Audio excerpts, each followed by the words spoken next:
We're joined now by Cardinal Blase Cupich, the Archbishop of Chicago, who was one of the 133 cardinals who voted in this historic conclave. It is great to see you this morning, Cardinal. You know, you really don't feel the enormity of all of this until you walk among the people, which I know you've been doing. This is just historic. It really is. And first of all, happy Mother's Day to you, Martha, and to all the mothers. It is really moving to see people so excited.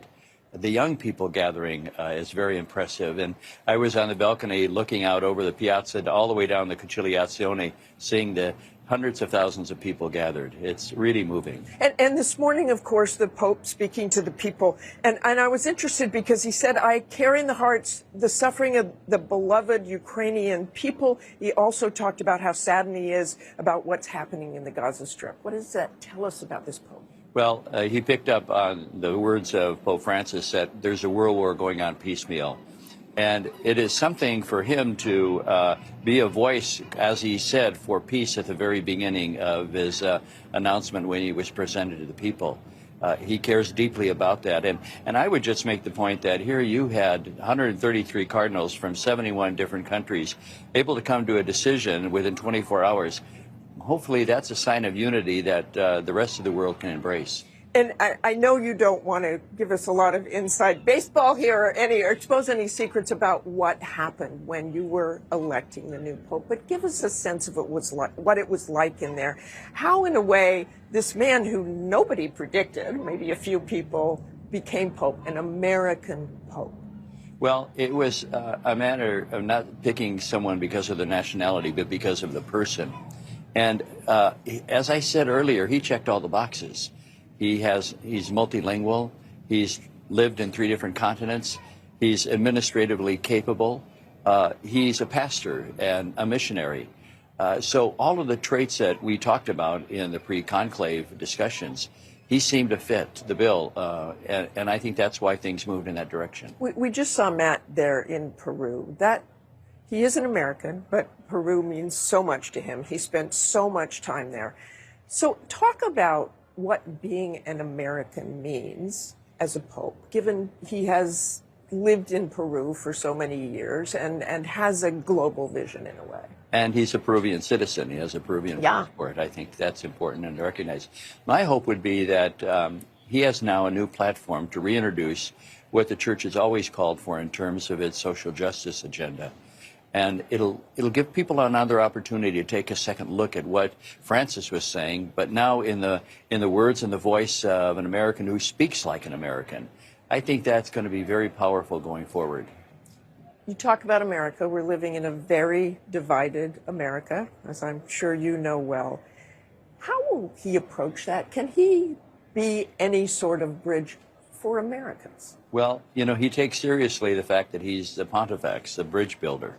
He sees that as so very important, rather than building walls that separate us, to build bridges.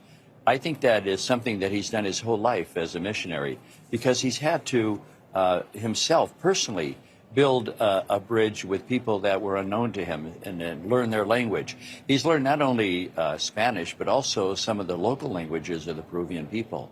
So he knows what it takes to build bridges because he's done it personally.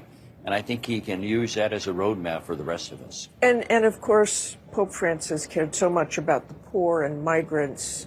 Pope Leo does as well. In some ways, will he be a counterbalance for what's happening in American politics right now and President Trump? I think he's going to help complete and complement our political agenda. He'll talk a lot about the immigrants as well, because he knows about the sufferings of people and the real needs that they have for a better life. And he knows, too, that people in Oceania, for instance, where the rising sea levels are just overwhelming those islands, or people are trying to escape. He sees the drug trade that's happening in Central and South America, where there are weapons from the United States going there. He knows that those people need an option. And he'll call for, I think, as the bishops have in the United States, fixing this broken immigration system. And Cardinal, I have to ask you about this. The Survivors Network of those abused by priests, as they are called, penned an open letter this week, drawing attention to sexual abuse in the church and looking at how, before he became Pope, that Prevost handled some of the allegations, allegedly. How do you think he will handle the history of this church in that regard? Well, I know from talking to him and also looking at his handling of cases that he's very committed to the norms that were put by Pope Francis and Vocessus Lux Mundi. He does care about them. He has a record of meeting with victims, of reporting things to authorities, of doing the investigations, and also reaching out to heal victims. I'm confident that he will move in that direction. And everything I've seen shows that he's committed to that. Okay, and I just want to end on a great note here. What are you looking forward to in the next couple of days? Well, I'm going to go back to the United States, and we have ordinations of the priesthood and some other events.